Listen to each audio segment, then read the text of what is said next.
Bonjour à toutes et à tous et bienvenue sur Grand Lille TV en plein cœur de cette édition matinale, vendredi 17 mars. Il est encore un peu tôt, mais on va parler de sport avec Guillaume Van der Schaag, le rédacteur en chef de Sprint Magazine qui nous a rejoint. Bonjour Guillaume. Bonjour Adrien. À la veille de ce week-end sportif, le programme d'abord du football car ce soir une affiche au stade Pierre-Mauroy, Lille accueille Marseille. Eh oui, et on peut même dire que c'est un drôle de match pour cette 30e journée de Ligue 1 entre le LOSC et l'Olympique de Marseille parce que Franck Passy, nouveau coach lillois, ancien entraîneur de l'OM, va retrouver en face de lui Rudy Garcia, coach marseillais, ancien entraîneur du LOSC, quand même de 2008 à 2013, c'est pas rien.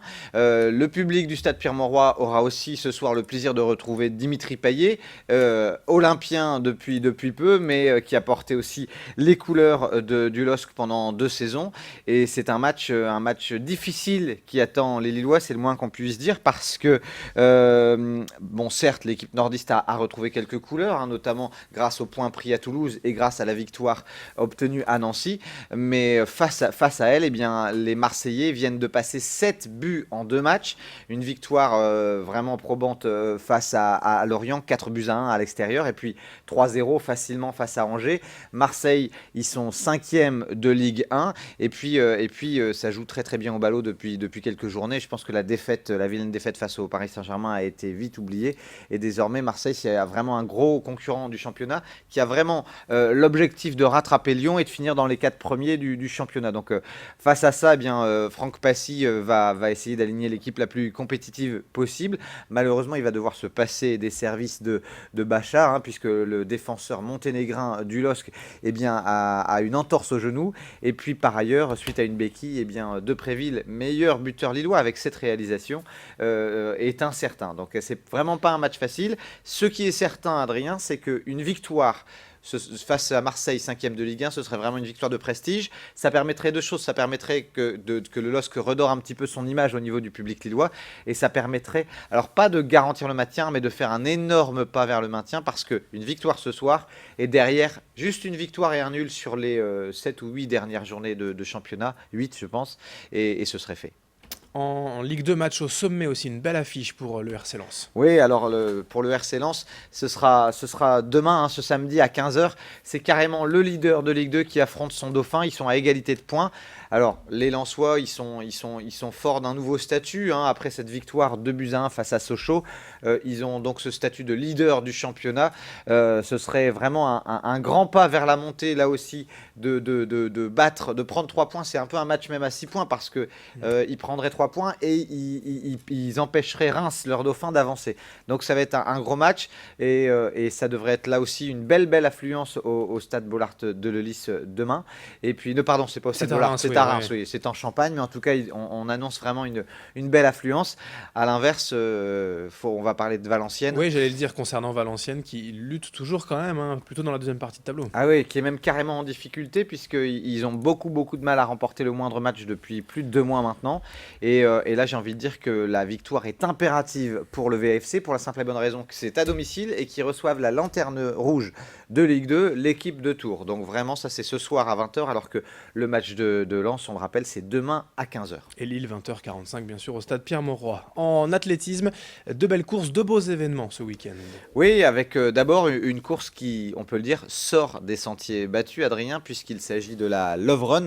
La Love Run, c'est quoi? Eh bien, c'est tout simplement une course en duo, je vous montre. C'est un bracelet comme ça, un bracelet qui est élastique. Et puis, les duos vont parcourir comme ça une épreuve de 7 km, jonchée de plusieurs épreuves, des épreuves assez surprenantes, hein. Je préfère rien dévoiler pour ceux qui vont y participer, qui auront comme ça la surprise totale. Mais en tout cas, oui, c'est une épreuve sympathique, jonchée de plein d'obstacles. Et puis, à l'arrivée, ça sera encore la fête avec un festival de musique, des DJ, et puis également concours de photos, concours de déguisement. C'est vraiment un événement qui se veut très festif. Et une partie des frais reversés à la Fédération française de cardiologie. Absolument, c'est important de le dire. Alors bien sûr, on peut y aller en amoureux, mais on peut aussi y aller entre collègues de bureau, entre frères et sœurs, entre père et fille. Enfin voilà, tous les duos sont possibles.